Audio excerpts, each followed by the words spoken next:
Half makeup করে নিয়েছিলাম তখন আমি ভুলেই গেছিলাম ভিডিও করতে তখন।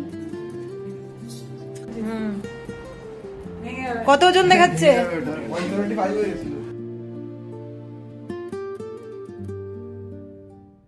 আজকে এই চশমা পরেই খেতে হচ্ছে তো। হ্যালো বন্ধুরা, আমি জুলি আর আমি আবার আরেকটা ব্লগের সাথে চলে এসেছি। তো পুরো ভিডিওটা দেখতে থাকো। এটা কি করছো?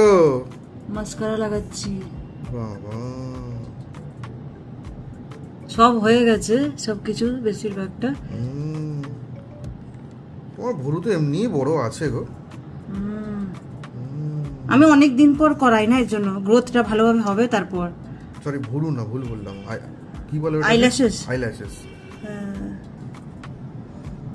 ডিজাইনারের পাল্লায় পড়েছো, সারা লাইভ চালাবো আমি। আর একটু লং রাইড হবে। মেকআপ যে করছো, মাস্ক পরবে কিভাবে? মাস্ক তো পরতে হবে, কেননা বাইরে ধুলো, ওগুলো তো আমায় পরতেই হবে। মাস্ক তুলবে, পুরো লিপস্টিক চান করে বেরিয়ে যাবে। না না, ওতে লিপস্টিক করা হবে না। এটা তো লং লাস্টিং, মানে ওয়াটার প্রুফ, এগুলো কিছু হবে না। এই চশমা পরার পর সব বরবাদ।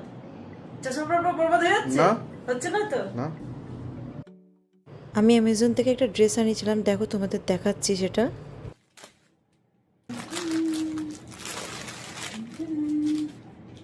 এই হচ্ছে ড্রেসটা, কেমন লাগে দেখি। এটা হাফ মেকআপ করে নিয়েছিলাম তখন আমি ভুলেই গেছিলাম ভিডিও করতে তখন। মেকআপের তাহলে ভালো করে দেখানো হলো না কিভাবে করছিলাম। এই যে হচ্ছে আমার ড্রেসটা, তো দেখো এই যে রেডি হয়ে গেছি, এবার যাচ্ছি ছোট বোনের বাড়িতে।